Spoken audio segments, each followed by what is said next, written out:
Okay, so the Osaka Expo 2025, a massive 184-day global event. But instead of looking at what's planned, let's do something different. Let's just jump forward in time. Imagine the gates have just closed, the pavilions are all quiet, and the crowds are gone. What did it all leave behind? That's what we're going to dig into. Right, so that's the million-dollar question, isn't it? After all that time, after all those people, what's the real takeaway? Will this expo be remembered for its flashy displays, or did it genuinely impact the way we're going to live in the future? So let's start at the very end. Picture this. It's October 13th, 2025. The whole 6-month-long marathon has just wrapped up. The dust is settling, and it's time to reflect on what just happened. The theme itself was incredibly ambitious, designing future society for our lives. But once those 167 flags are lowered at the closing ceremony, the conversation has to shift from that grand vision to what it actually accomplished. And look, there were definitely some undeniable triumphs. Let's not forget that. So we're going to start by looking at a few really powerful success stories that came out of this whole thing. So, get this story about Taiwan. Because they aren't a member of the official Expo organization, they couldn't participate as a nation. So what happened? A private company totally stepped up to represent them instead. And the result was just staggering. Even without an official flag, their pavilion and its 300-plus events pulled in an estimated 1.1 million people. That's a massive turnout that shows people cared way more about the content than any political formalities. The pavilion's Director General, Felix H.L. Chu, he really just nailed it. He basically said, look, the flag doesn't matter, it's what's inside that counts. They focused on showing off Taiwan's essential semiconductor technology and this bigger idea of global progress through collaboration. It was all about substance, not symbols. But the big wins weren't just about technology or national pride.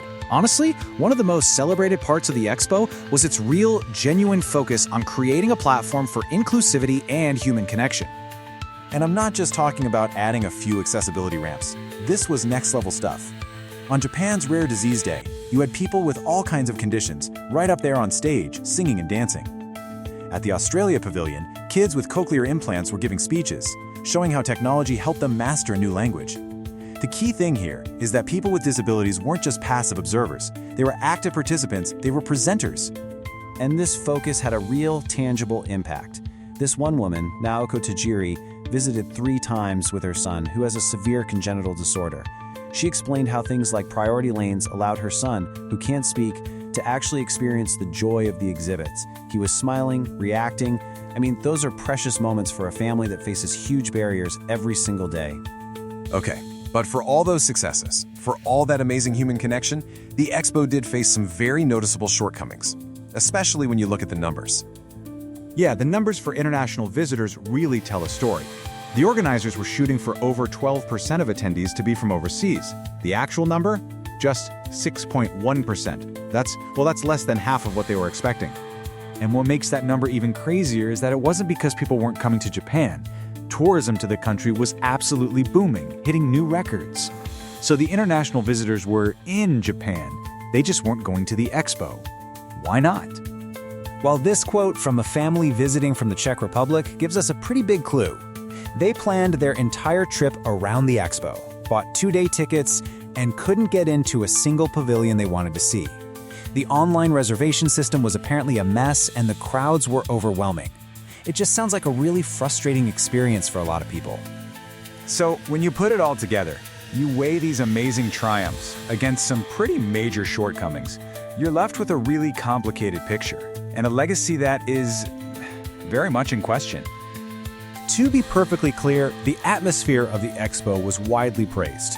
That spirit of omotenashi, that unique Japanese idea of heartfelt hospitality, was everywhere. Visitors saw everything from Portuguese guitar music to Australian circus acts. It was, no doubt, a vibrant, wonderful celebration. But a celebration is different from a legacy, and this is the core of the whole debate. The last time Osaka hosted the Expo, way back in 1970, it introduced the world to things that felt like pure science fiction. Moving walkways, video phones. Today that stuff is just part of our daily lives.